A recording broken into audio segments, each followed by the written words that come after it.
Oh God. Hey, is it crooked? I don't think it is. You don't think it is? No, I don't think You sure? I don't think it is. It looks kind of crooked to me. I'm tripping. I think you're tripping. Alright.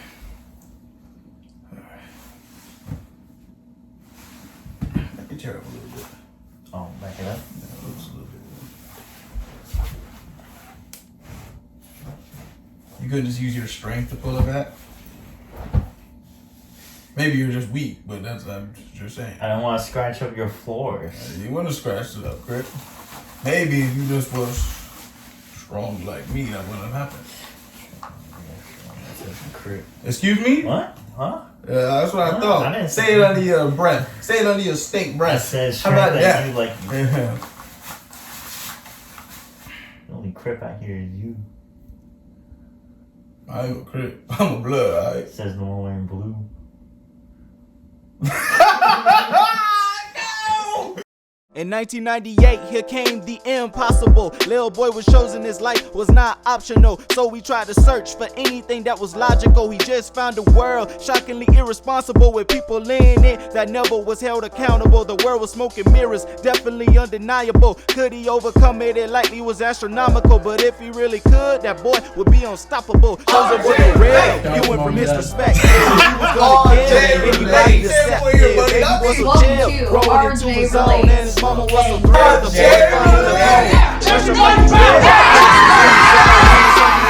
boy been starving for way too long. This reality, accepted it gradually. If you not the coolest, you gon' suck it with What's good, y'all? I'm Rodney. I'm Charlie. And this is another episode of RJ Relates. Now, like I say for every video, this is a sacred place where we are 100% honest with ourselves and our audience. We talk about topics such as depression, relationships, views, life, movie, TV shows, anime, and many more. If y'all like this video at the end, please hit that like button and subscribe. Hit that bell notification. If y'all want to talk about other topics, you can hit those up in the comments below. Also reach us on our IGs as well. Rodney_TV. Charles X23. Now, having said everything, let's jump into today's topic. So, got my boy Charlie back on the show. Back, gang. You know what I'm saying? You already know how we do it here. And today we're going to be talking about everyday things that give us huge anxiety. You know, we got a lot of people out here that deal with stressful things that can make them just have a lot of stress on them, take a toll on them. You know, it's just a lot of stuff that's just taxing.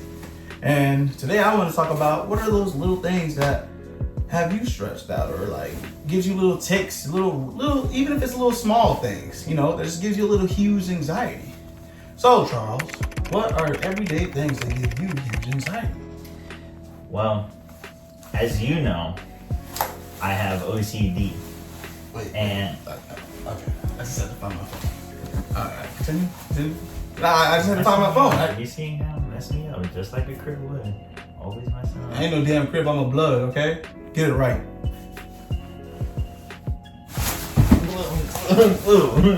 Anyways, so I got OCD, and for those that don't know what OCD is, it's impulsive thoughts, basically meaning anything that I do, I think about it multiple times, or just think about it like way too much, to the point where I personally start getting headaches, and you know, my headaches won't stop until I calm myself down, or I basically do what my impulsive thoughts are telling me to do.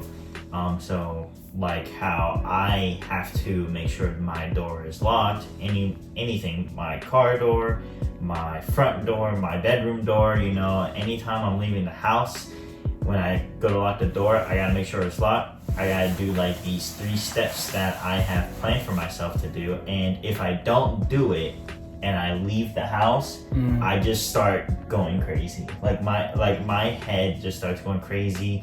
I start thinking about like, man, somebody's gonna get into my house or anything, and it's like, I know I locked it, but because I didn't do my steps, my brain starts going, and I start, and like it gets to the point where I start getting, anxiety, and I start like panicking.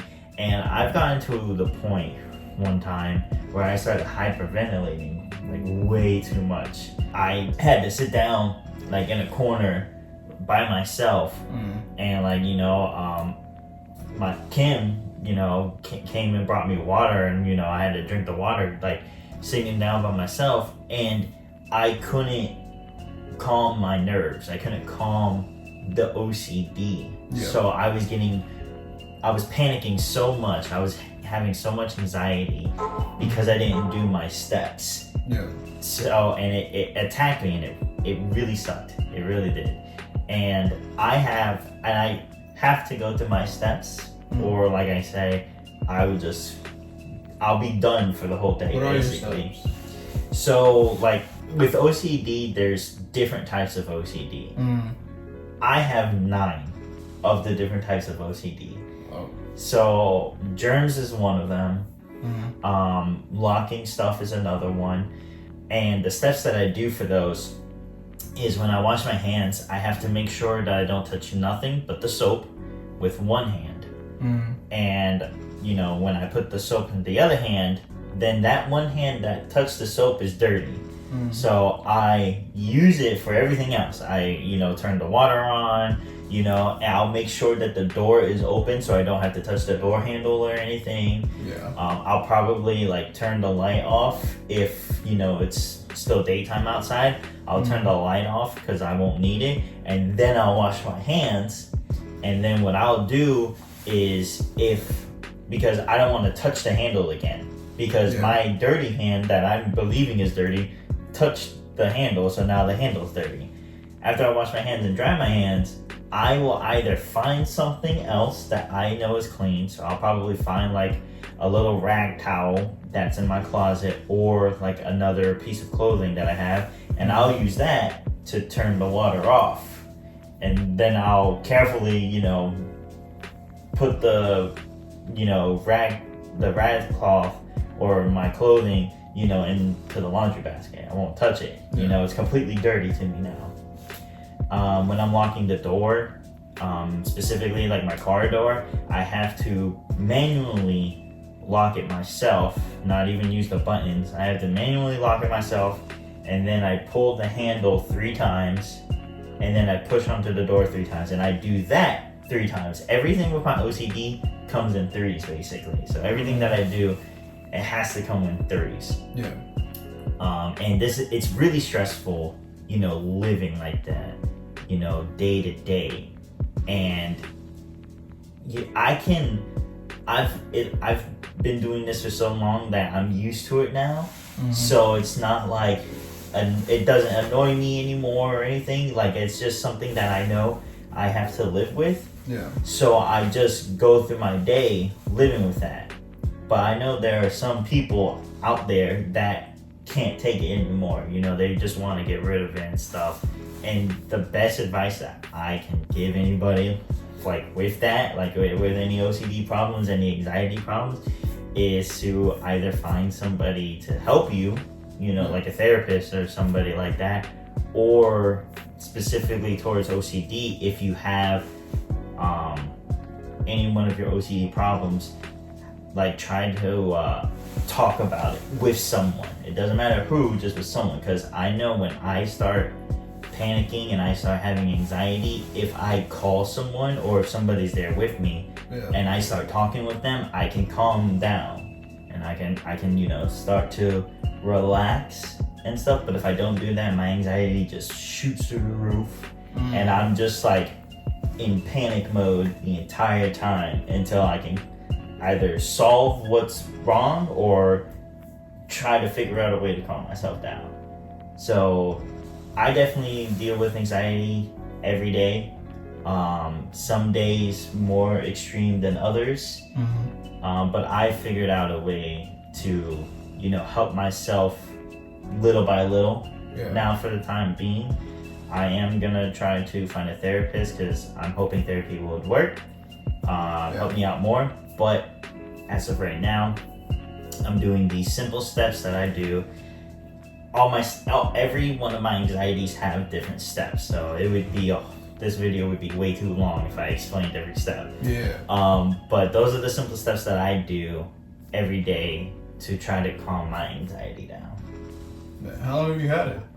Ever since I was born, really. Really? Yeah, ever since I was born. I always had like minor OCD when I was a lot younger. I would wash my hands, you know, that was like the only thing. I believe when I was 6 years old, I went to the doctor and got diagnosed for OCD, and like that just like opened my world to what OCD was. I started looking it up and everything, and that was like the biggest mistake. I shouldn't have done that, because now I have all these other problems, all these other OCDs. You know, as I grew older, you know, I started thinking about more and more different things. And for people who believe that OCD is just like, you know, fixing things that aren't straight, because my cousin, I told him that I had OCD, and he was like, oh, so you fix things that are crooked? I'm like, that's not OCD. Like, it is, but it's not like, that's not the only thing that OCD is. Yeah. And I had to explain to him that OCD could be anything, really. Yeah. Like, my OCDs are washing my hands because of germs, extremely now because of COVID, locking the doors. I believe somebody's out to get me. Every time I like leave my house, I always make sure that no one's like around when I lock my door, because I feel like if somebody is around and they see me leaving, then they're gonna like get into my house and like try to kill me, you know, like wait for me and stuff. Food is a big thing for me. It's drinks and food fall into the same thing, but drinks aren't as bad for me as it is with food. I always feel like that if I go to like a restaurant, I have to just like I have to like watch the waitress or waiter like come bring me my food, because if they like touch my plate a certain way, it's really weird, you know. If you ask for plastic fork? I do not ask for plastic forks. Really? I do not ask for plastic forks because like plastic silverware. Yeah, I don't ask for that. And why I don't ask for that, and it's so weird. I don't ask for that because I don't have an OCD for that, and it's so weird. But when they touch the plate a certain way, like if they're coming and they bring the food down in their hands like that and they just drop it, it's fine. But if they grab it and they're grabbing it and their like thumb or whatever fingers are touching the top of the plate, I feel weird. Well, hold on. You said if they drop it, like if they drop it on the floor, you'd be okay with it? No. Like if they take it and they're holding it like that and the plate's sitting on their hand, like and then they drop it like that and like on the table, they drop it and they slide out. That's fine. But if they like grab it with their thumb or anything like that, it like freaks me out, you know. And then I have to like, they'll drop it in front of me, I'll turn the plate. I'll remember where their thumb was, and I'll turn the plate so my face isn't near it when I'm going to like bend down and eat. Another thing my OCD is that I always feel like somebody's behind me. I always feel it, and I actually like, when I feel somebody's behind me, I get like a tingle in my back, and I think somebody's behind me, but that's my OCD. So like the Dragon Ball Super Saiyan. Right. I'm like, but that's just like my OCD like messing with me. And you know, I just feel like something's behind me, so I always like turn around and look, and of course nothing's there. You know, and especially with that too, when I go to restaurants, my back has to be to a wall. I can't have people behind me, and if people are behind me, like I sit kind of like on the edge, like this, so I can see. You see everybody. Yeah, I can still see, you know. So you're probably like that, like how my living room is downstairs. So when you sit, like say if it's nighttime, you probably be sitting like this, Instead, because like, you know, anybody could just come out from like the right or left or even behind you. You're sitting Yeah, so how your living room is, how it's like open, like really open, I would find whichever angle is perfect for me to see everything. Yeah. You know, so I would, so like where your TV is at, I probably would have to be like that on TV because I have to see everything else, you know. So yeah, no, it's you know, when it's really hard when I have to like go out and I can't have like, you know, strangers be like, hey, do this so I don't freak out, you know. Yeah.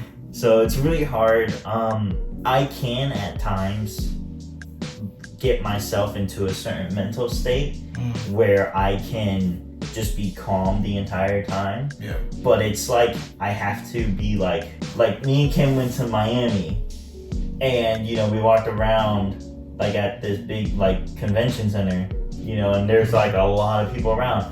But I knew like weeks in advance that we were going.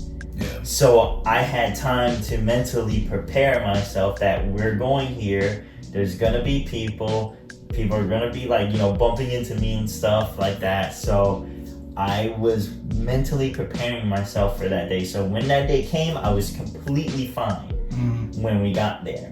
When we left, I, you know, put hand sanitizer on. I was wearing a jacket, so I took my jacket off.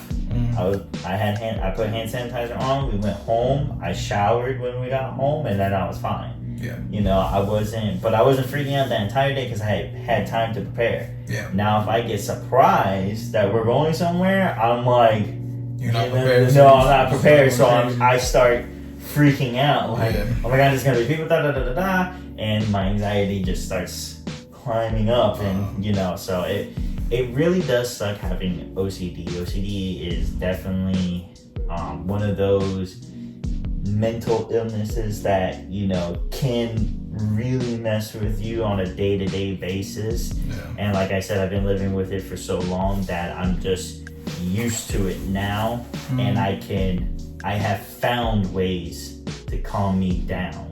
Yeah. But would I rather not have to do those ways to calm me down? Would I rather just, you know, touch something or lock my door once and then be done with it? Yeah, I would. And I'm still trying to figure out how I can get to that point. But as of right now, I'm good with what I do and I don't freak out as much anymore. So on that note, yeah, that's pretty much what I go through on a day-to-day basis. I'm sorry you have to go through that, crib. I know. I lie because I call him a crib because he's a crib, but That's the one wearing blue. as I was saying before, I was rudely interrupted by a crib. Sorry you had to go through that, man. Sorry you have to continue to go through that. I would say for me, everything that gives me huge anxiety is I would say like when I text people, like anybody I'm texting, I get huge anxiety, like because like say if you text me, right, I'm always thinking of like tons of things to say back, and if I ever take long to text back, it's because of that. Like it's just tons of things to say because it's like it just I don't know, it just gets in my head where it's just like what do I have to say, and then sometimes it bothers me so much that I just don't even respond for a little bit. So it's like I'm always thinking of tons of scenarios or tons of things like what should I say? Should I say this? Should I say that? Should I not say that? It's just me overthinking it. Like it gets to me like sometimes like so much. Or even like when somebody may call me on the phone unexpectedly, it's like why are they calling me? Like I don't know why. Like it's just like those little things for me just kind of get me like with some anxiety because it's like I don't know. I guess because it's like I have to come up with something to say and. For some reason, it gets to me. It's hard for me to figure out what to say at times. Like it could be literally the simplest of things. Like every time I text, I feel like that with everybody, and it's just a weird thing for me that I've kind of dealt with. I think I don't know when I said I might have started after high school. Like I don't know what happened, but I think right after I got out of high school, so for like the last 4 or 5 years, it's been like that for me. Just with the regular texting and like you said, when something unexpectedly happens, like what you said with Kevin saying like you didn't know you were gonna go somewhere that day, that will give me huge anxiety because like yo, I have no idea what's happening. Like sometimes my parents will tell me that we have to go somewhere or something, or they may need me to go somewhere for them, and I'll be like, and they knew this like the night before, so I'm like, why didn't you tell me that night before? It's just like, they're telling me right here, and like, I have to go do it like right now. So like, that gives me like huge, because like, why did they not tell me this, you know, prior to, like, give me some time, like, just to prepare for it. Yeah. To me, that just like, gets like, under my skin, and just like, starts to make me freak out, or just like, overthink about it, like, why, like I need time to just prepare for, you know, certain stuff. You know, like Batman. I need time to prepare. So I just feel like, you know what I mean? Like, I need preparation. So that's what it is for me. And I'll even go to say like what you said, how you said how like your OCD with your friend said about like that you could fix that little, what was the puzzle? Yeah. So and you told him like that's not what OCD is, right? That's not like the full thing. Like there's other things of like OCD. It's the same things like with my diabetes, my type 1 diabetes. Like people look at me and see like oh like I'm surprised that you're a diabetic. Like you look nothing like one. And I'm like, because like a lot of people think all that people who have diabetes are fat. Yeah. And it's like no, not everybody who has diabetes are fat. Like it's all like anybody could like literally get like diabetes, especially type 1. So you know like those are like some of the things are like. With my insulin, like sometimes if I may have too much insulin and my blood sugar goes low, I'll start to panic. It like it affects your whole body and it makes you feel weak and numb. So in that whole time, I may like start saying a bunch of stuff. Say if I'm talking to somebody, I'll continue to talk, and then like everything will start spiraling around me. Like I'll go crazy unless I'll like need to find like some sugar or something to calm me down because like I'll start to panic. I'll go into like a frenzy. Just because of that. So like those things for me are like what gives me like huge anxiety. And I don't know, there's not really, for me, like I don't think there's really anything, like maybe like with a texting standpoint, I don't think there's really anything I've done really to kind of stop me from like feeling that way. I kind of try to like, maybe I'll say like one sentence or something, like put a little few words and then put a few words again. Like I'll come back to it like maybe every 5 minutes and put like maybe like a few words and then another few words and then another few words to make it easier for me. But like just those little things right there is just what gives me anxiety and what kind of like fuels me like on a daily basis. It doesn't really consume. I would say the only thing that probably consumes me the most is like the diabetes thing.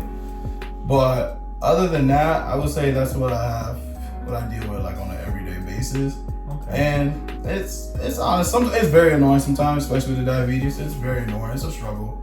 You know what I mean? At the same time, you can't let it get you down. You gotta keep going up. Exactly. You know. Let me ask you something, because when I wake up, it's immediately with my OCD. As soon as I wake up, my OCD starts going, my brain starts going, and it's like, how is my day going to go? So like on like today, tomorrow, and on Sundays, I know I'm off. So I know for most of the day I'm gonna be home and I'm gonna be fine. But if like on Wednesday, Thursday, Friday, Saturday, when I know I work, I always am like, all right, how is work going to go? Because I know I'm leaving the house. So how is work gonna go? I always have to prepare for that. And sometimes even when I stay home, I have to prepare, like what if like my dad calls me and needs me to go somewhere, or Kim calls me and needs me to go somewhere, you know? Like I plan that immediately as I wake up. So what I'm asking you is like, do you go through that same thing? Like do you just like automatically think like, okay, like how's my diabetes gonna go today? No, I would say for me, it happens in like when the situation happens. So when I get low, that's when I start panicking. Okay. It's not a thought process for me where it happens like, oh my God, I hope it doesn't happen. But when it happens, that's when I start freaking out. Or sometimes when I have to put my infusion sets in, because like that hurts because it's like a needle and I'm sticking in, and sometimes it messes up and blood gushes out, I'll start to get upset or like panic because of that. So like that's what I would say. I never know. Like, this might sound like funny or anything or a joke, but it's not. I always struggle of what I want to eat. Like, I always struggle what I want to eat. And what I do is I have like in my notes, I like list all the foods I like, all the restaurants I like. And then throughout the beginning of the day, I look at it so I decide what I want to know what to eat. Because it's like when the time comes for me to eat, I never know. And I sit up and I'll sit there for like a legit 30 minutes not knowing what I want to eat. And it makes me panic. So I like write a list of stuff. Or like there are some things I do too, like where I want to plan out my day. Like I like list some things of what I have. So I just know for a fact, like this is what I gotta do today. This is what I got, or else I'll never know, or like I'll get stuck and I'll start thinking about like, damn, what should I do? Should I do this first? Should I do that first? Should I go ahead and do this now and get it over with? Should I not go ahead and do this now? Should I do it later? Like I'll sit here and think about things a lot for like half an hour, maybe even longer, because I can't decide. Like I can't decide. So like you said, it's better for me to like sometimes I write it down in my notes. So I know for a fact, like, all right, this is what I'm gonna do at this particular time. Like, it'll be like a list of what I'm gonna do first, and that's what I'll do. So, yeah, that's what I'd say, Crip. Okay. You still eat like 2 boxes of that Nutri-Cream bar? They're called fig bars. They're called fig bars. FIGBARS. Fig bars. You still eat 2 boxes of those? Yeah. What box? Eats 2 boxes. Still. Are you trying to imply something? No. Just wondering. Maybe you should stop eating your boxes. Did you ever think of that, Crip? I actually don't eat. Do I eat anything that comes in a box? Oh, I can definitely tell you do. What you trying to say? But that's all we got for today's topic. If y'all like this video, please hit that like button and subscribe. Hit that bell notification. If y'all want to talk about other topics, you can hit those up in the comments below. Also reach us on our IGs as well. Rocknet_TV. Why was that so long? That's what I do all the time. That's what I've been doing. Have you been paying attention, or have you just been sitting there looking silly? Sitting there looking silly. Long ass thing. Charles X23. See how that's quick, simple, easy, done. Charles X23. Charles X23. Charles X23. End the video. We'll catch y'all next time on RJ Relates. You ain't nothing but a crib. Again, you're the one who Stop calling me out, man.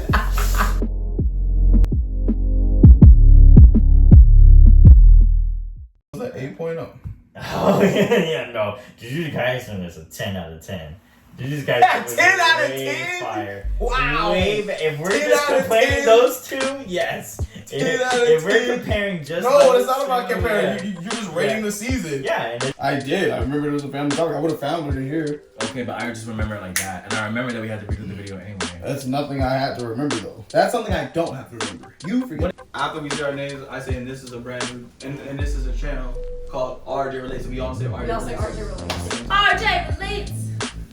Wow! Yeah. Yeah, damn, you didn't silence your phone? That's fucked up, dude. You're looking the wrong way, man. It's down here. That's fucked Maybe you should pay attention to where things are, bro. up. You should silence your phones. Maybe you should pay attention. Y'all next time on RJ Relates. hey, babe.